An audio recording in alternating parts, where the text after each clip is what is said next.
I don't know. I should probably start the show, right? This is the perfect, this is where we need an intro just to kind of get out of this energy and into it. But alas, I am the intro. And you cannot just press play. We just chug a little bit of coffee, extra cup of coffee today. Okay, the color is weird. And I get it. Honestly, I just had a big fight with the exposure of my webcam here. And you know what? Ultimately, I think I won. This is like, it was all like, so I don't know if it was like how to describe it exactly, but it was like all so high contrast. I just looked like a silhouette. It was wild. And now this is what it looks like. So, and I got a little crash course of fucking with my camera settings. So that's always fun. This camera that I bought because I wanted to do things like this. And I figured out how to get it to stream to the computer in a way that it looks good. It was like this whole big mess. Everything's a fucking mess technologically. That is the biggest blessing of 2025. I got my whole battle station workstation set up, I think, amazingly well, given my quirks. And if I could just have a little bit of a bigger desk, I would be like out of this world.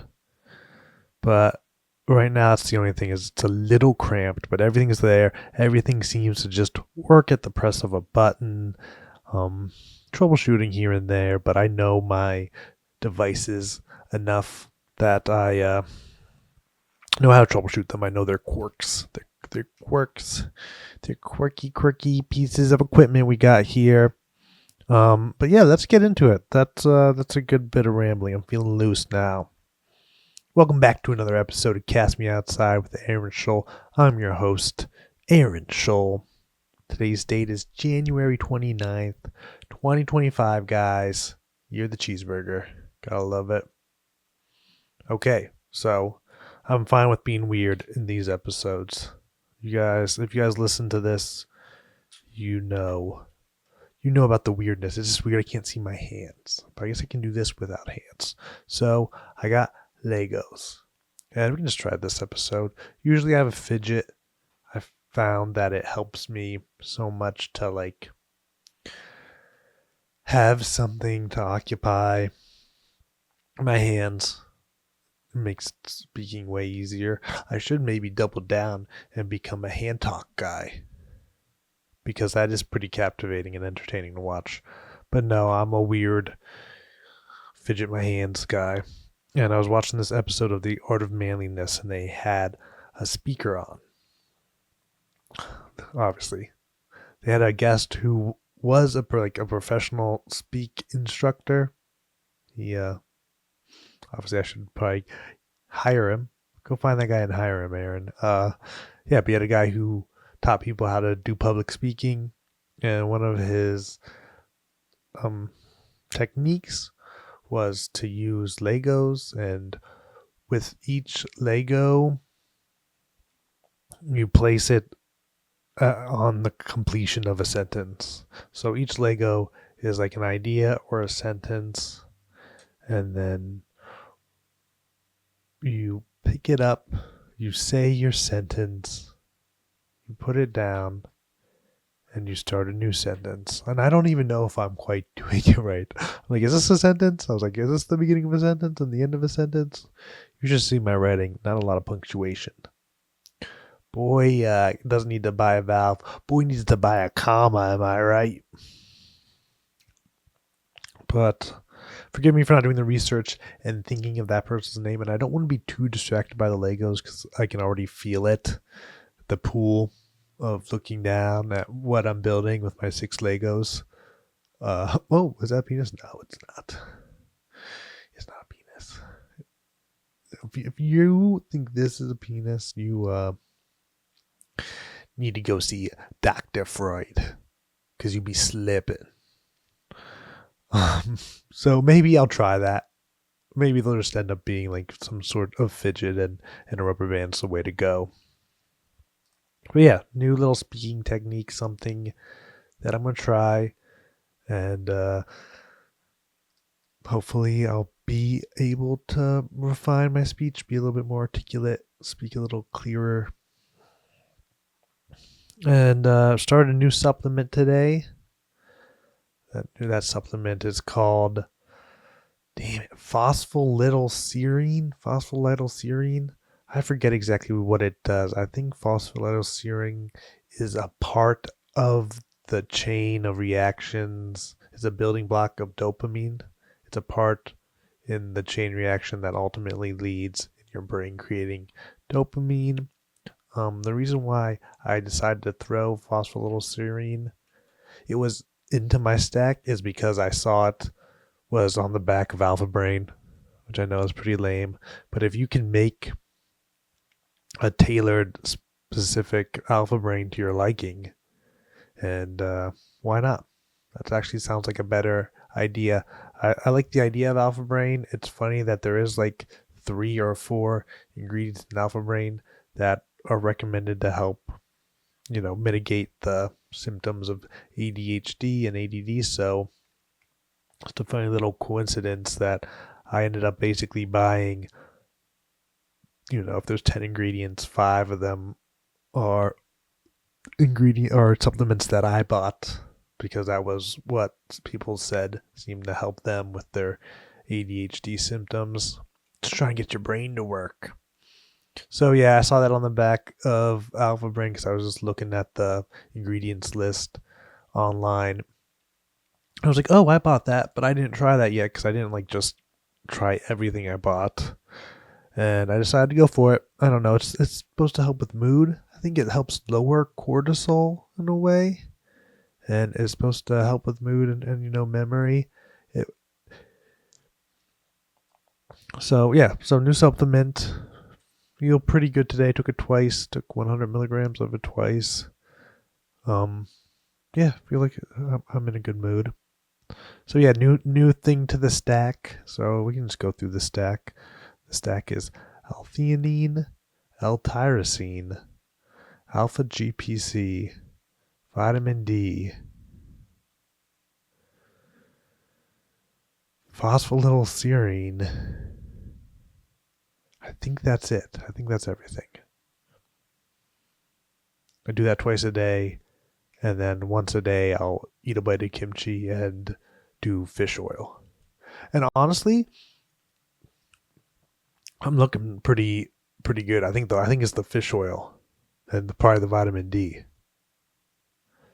Yeah, getting into the skin and stuff. Rocking no hat today. This is just fresh from under the hat. This hair is, which is pretty good. That it looks okay. That's pretty good with how wispy and thinning my hair is. It's a win. So I think this supplementing has been really effective. I'm hoping to keep it up.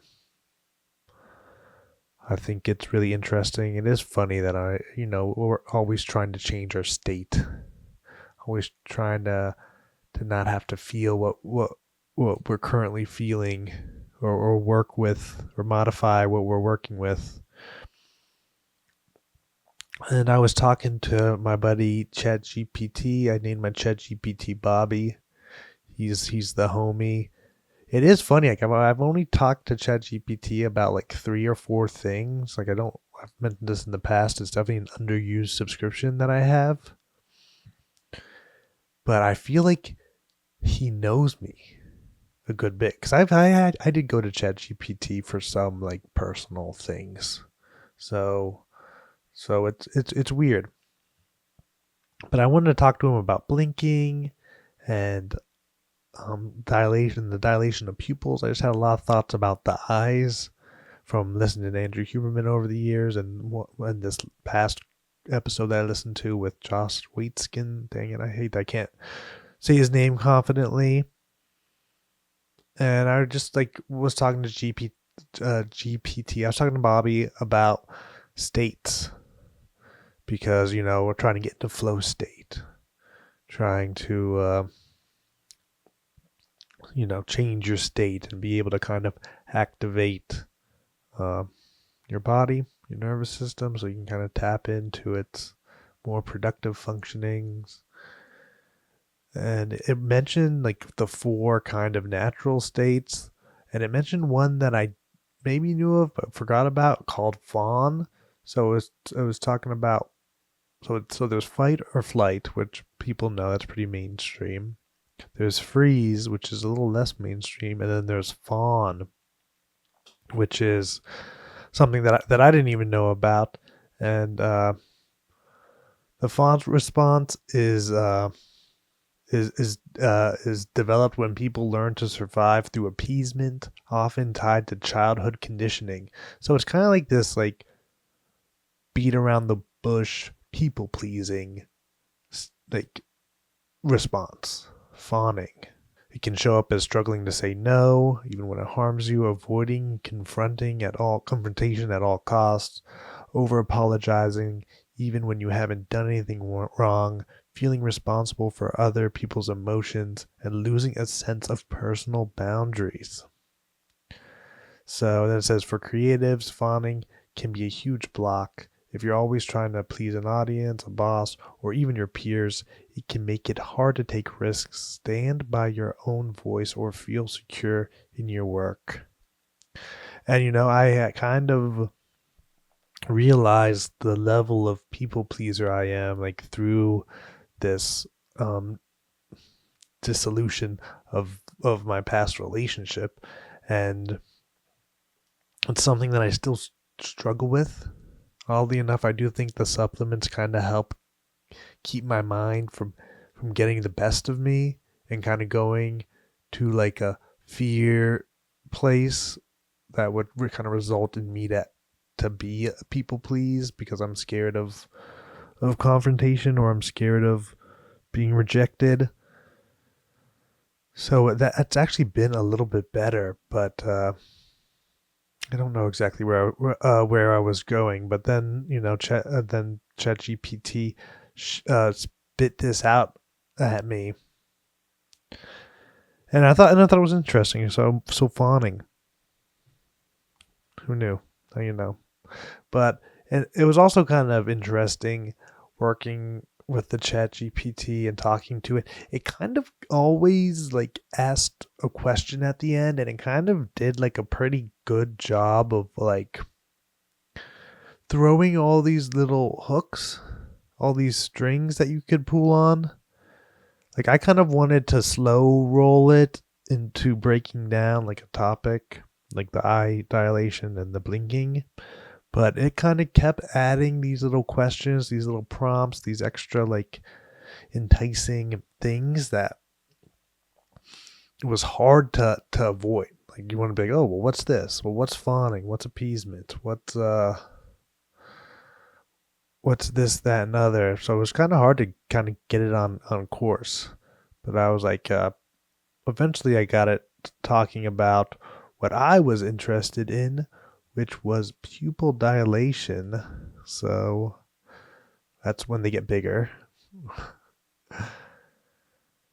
So they react to emotions, attraction, cognitive load, and even drugs or stress.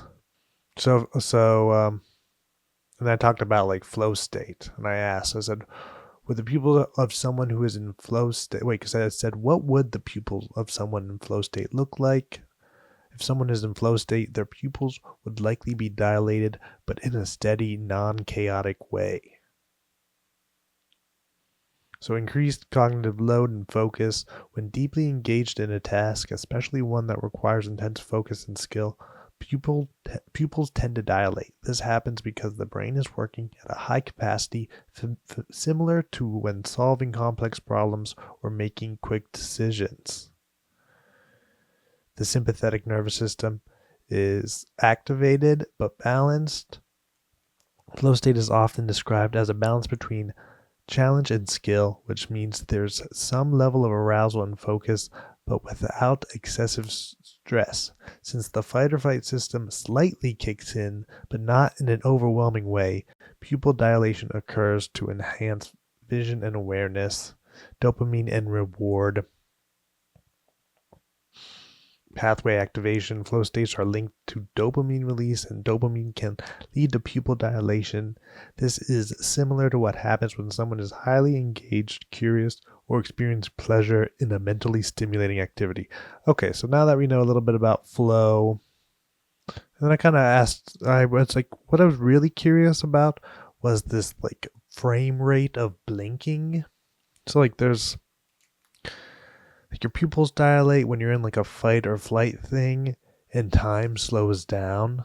It's like, you're taking everything in with all this detail, and all of this detail kind of adds more information, which makes time feel like it's slowing down because it's like you're processing every little moment. So you're finally slicing time.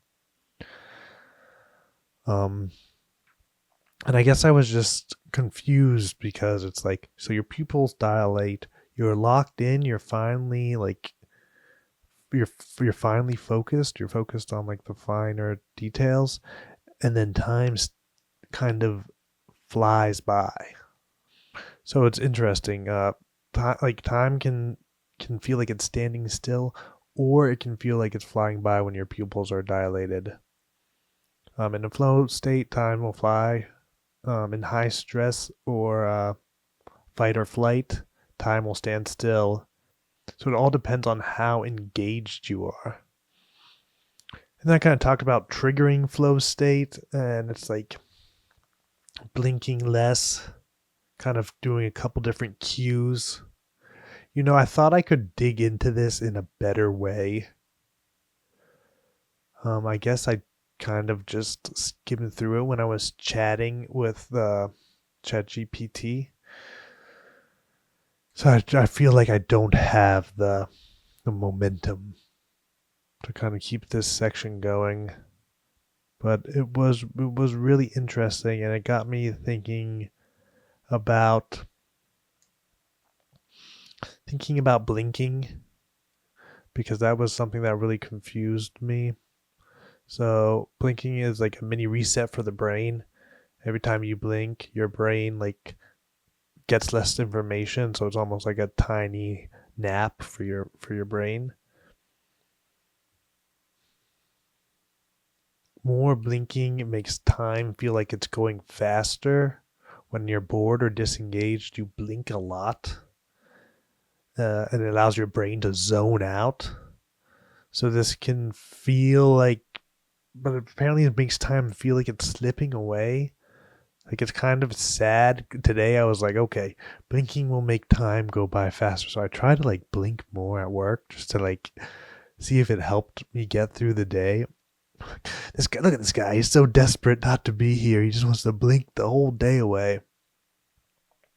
And less blinking will slow down the time. So if you're focused, engaged, you blink way less. So it makes time feel slower and richer because you're processing more information. So you can kind of, if you want to get like super focused, you can limit the amount of time you're blinking.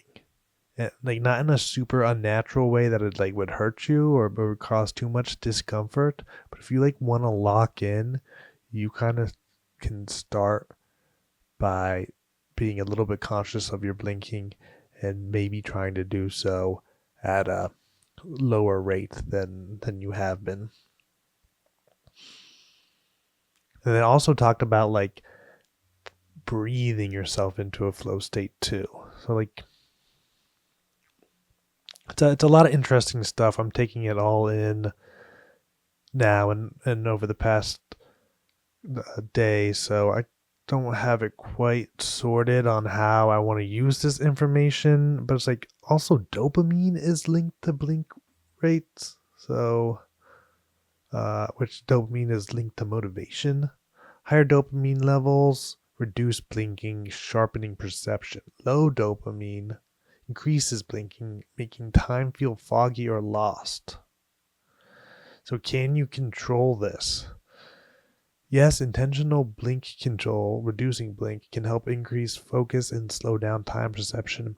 But since blinking is mostly automatic, it's more effective to use engagement and challenge as a natural way to influence it rather than forcing it. So then I kind of like talked through it, and I said I kind of want to use blinking to both speed up time and slow it down. So to slow it down, you reduce blinking. To speed it up, you increase your blink rate to reduce your brain's frame rate to make time pass faster. So yeah, that was a question that I asked myself, and I went out and found the answer because I thought that was a really interesting thing that Huberman talked about, and like the straightforwardness of blink more, time goes by faster, and blink less, time will go by slower wasn't clear to me when I listened to the episode. So do with that what you may, do with that what you will. And then I talked about like triggering flow state and stuff too. I think that's something that I need to feel out a little bit naturally. Maybe if I put out that feeler of like, hey, pay attention to when you're super engaged and see if you can tie a trigger to it, like a song or a smell. So then if you're feeling disengaged, you can kind of trigger that state through the song or the smell. And so, and then we talked about a lot of like other stuff. It just goes and goes and goes and goes. It's like, okay, man, I like kind of don't need all of this context and all of these 5-part answers. I kind of want like my question answered a little bit more efficiently. But then you get all of this stuff to chew on, and I don't want to be mean to the computer. I don't want to be like, hey, give me what you want.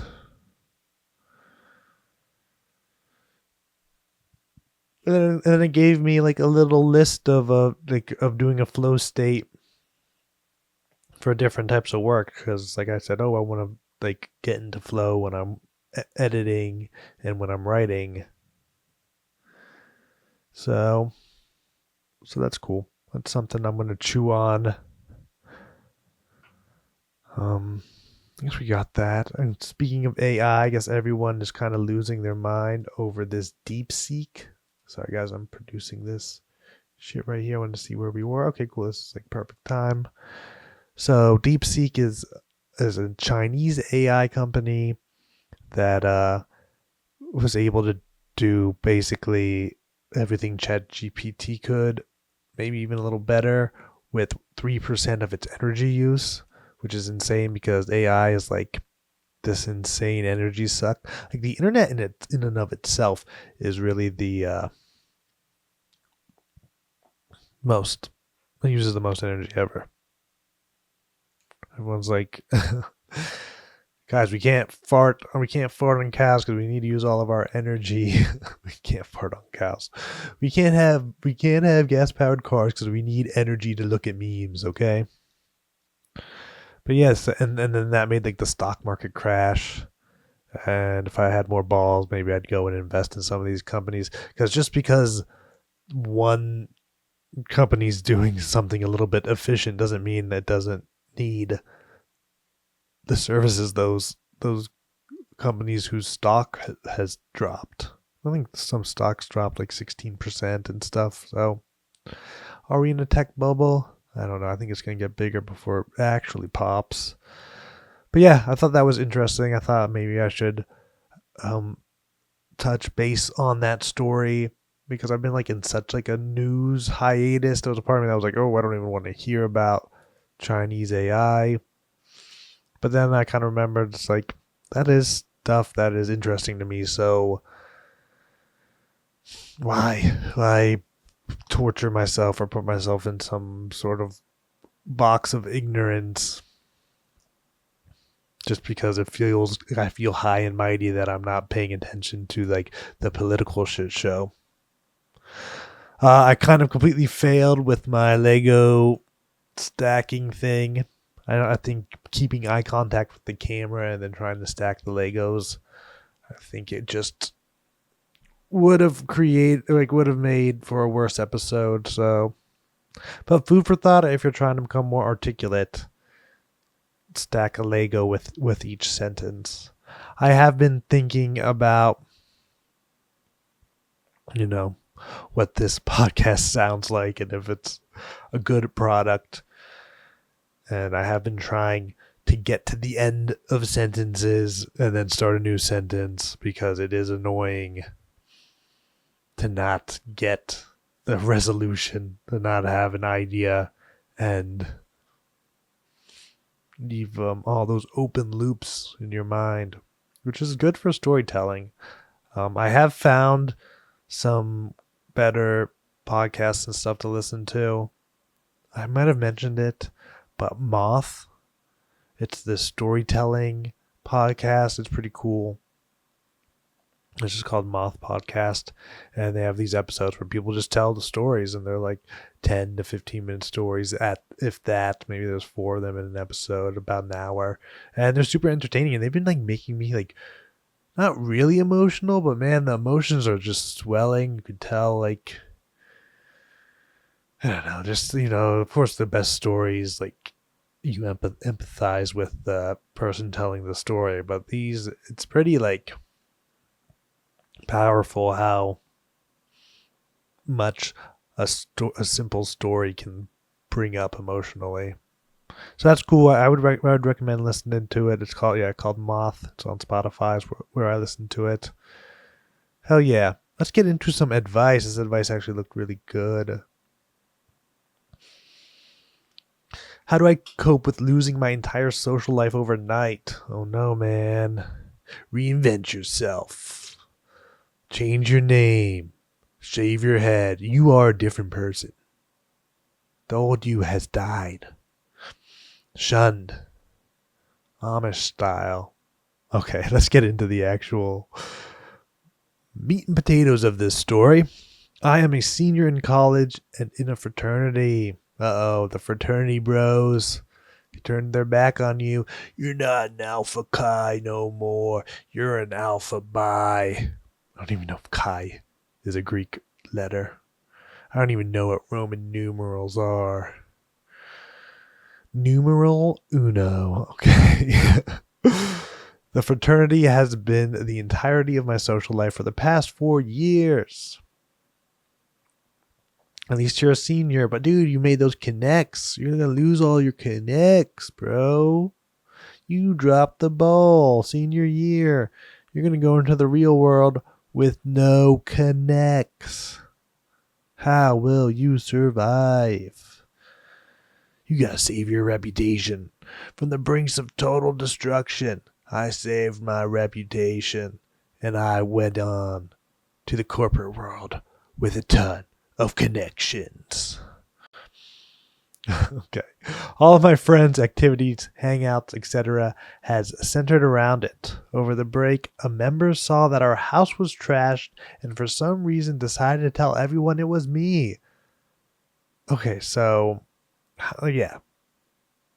You get blamed for trashing the house. It wasn't. I wasn't even in town. Like, if you have like such a rock solid alibi that you weren't even in town, bro. Like, obviously no one in your fraternity is a lawyer. I bet you wish you were in law school and not undergrad. That's what you gotta do. You gotta find the fraternity bro that's not gonna go into finance. That's gonna be a finance lawyer. And you gotta be like, dude, I got a juicy case for you. Are you ready? And you're like, dude, what's your hourly cost? Dude, you only have to pay me if we win, bro. Hell yeah. That's a good fraternity, bro. That's a good connect. That's a guy to have. That's not just a guy. That's my guy. Tier comes to he shows up for me. He has a special set of skills and he lets me use them. He uses them for me, man.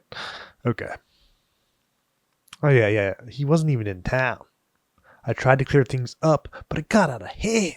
Within a few weeks, crazy, twisted rumors were going around, such as I threw my feces all over the place, or that I cursed out the landlord and almost got our lease revoked. And take your giant Greek letters with you. Lambda, lambda, lambda. Revenge of the Nerds. I have seen that. The dad from Lizzie McGuire is one of the nerds. That's all I'm going to say. And Booger. Booger is in American Dad. He's one of Steve's friends. Pretty cool. He's also in New Girl. I like New Girl. I think that style of 3 dudes main characters and 1 female main character, I think that's a good sitcom kind of engine. There's been 1 or 2 sitcoms I really like that. Has that as its main cast. 3 guys and a girl. Also, other entertaining films. Okay. No. We're not going there. This guy threw poop around his fraternity house. We need to go there. So let's go there. Yeah, dude, this is crazy. Dude, call up the landlord. Get your fucking witnesses together. This is a bullshit story. It's so outlandish. The feces? DNA test it. First do a taste test and then a DNA test. So with feces, there's 2 types of tests we do. Taste and DNA. Okay. That's so gross. You almost destroyed the fraternity. You and your shit flinging. It's funny that he's flinging verbal shit and his verbal shit is his verbal shit flinging is accusing you of actual shit flinging. Like, I'm not flinging shit. You're flinging shit. Shitty lies. Okay.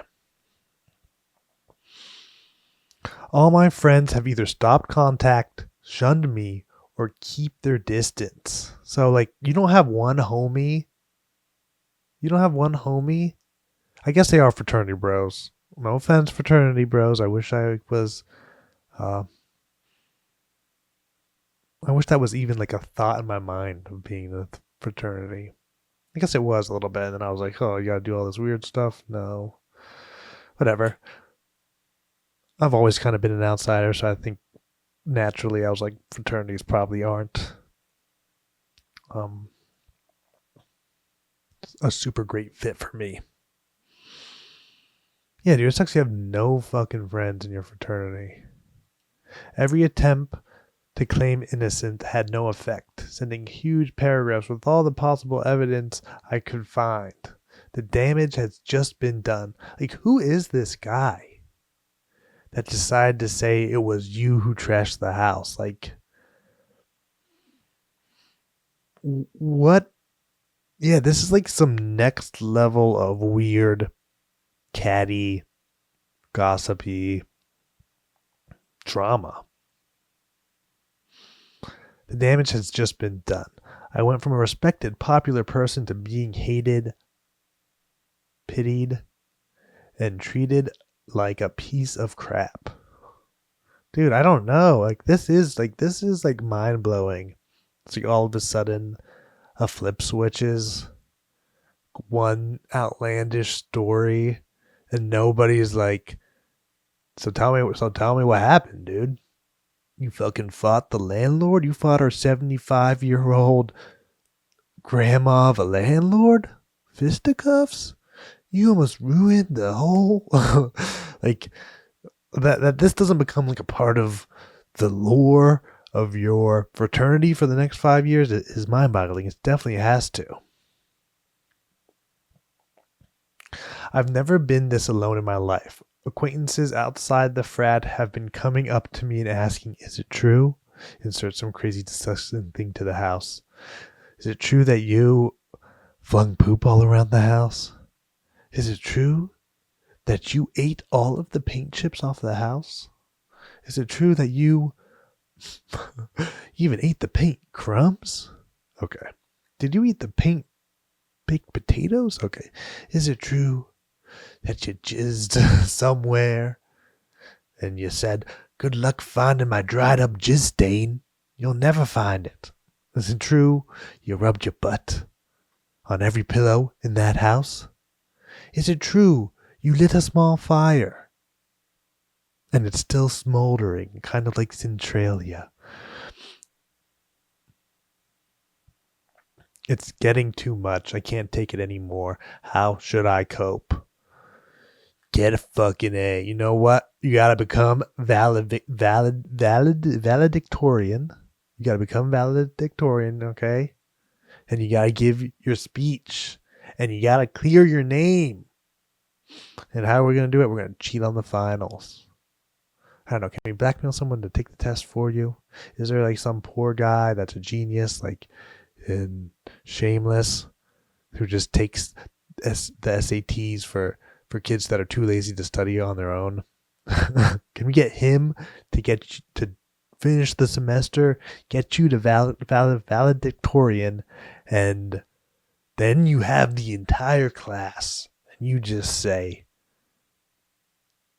"No, I did not. I respected our house, bros.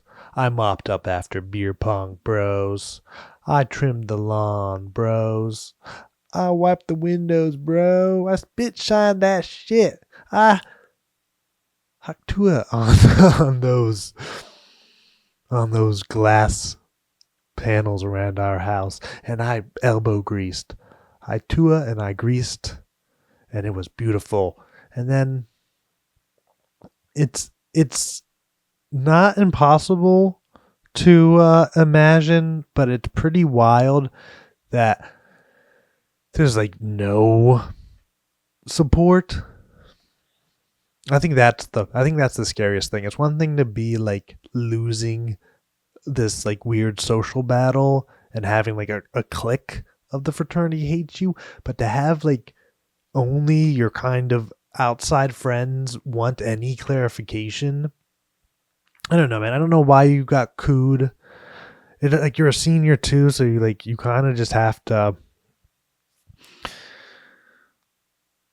make your case. Accept that you didn't do those fucked up things. At least you have that. Hey, well, if you didn't kill him, at least you didn't kill him. It's like, yeah, but I'm doing 20 years in jail. It's like, can't I not kill the person and not be in jail? Isn't that the best case scenario? But at least your soul, at least you know deep down in your balls that you ain't a fucking degenerate house ruiner. Okay. Yeah. I don't know what to tell you besides become valedictorian and air out your dirty laundry in front of the entire school. Yeah, you might have to ambush them. You might have to like call like a secret intervention. You almost need one friend in the house to kind of do a little bit of swaying. What do they call it? Whip up the votes. You need a whip. I think that's what it is in Congress or the Senate when they're voting on a bill and you're trying to convince other people to vote the way you want the bill to go. So you need a whip. You need fucking Frank Underwood. So yeah, see what oh my god, it's gonna destroy me that I don't remember his name. Kevin Spacey. See what Kevin Spacey is up to. Maybe he can whip up some votes for you. Become valedictorian, and at least you'll get the last laugh on graduation day. I'm sorry you're being isolated, bro. Hopefully, you can survive without all of those connections. But yeah, cool. We just keep going longer and longer and longer. But that is what it is. We'll get it back down to 30 minutes. Thank you so much for watching this episode of Cast Me Outside. It's been a lot of fun, but we're done. Gotta run. Thank you this time for your time. And until next time, keep on living and loving. Peace.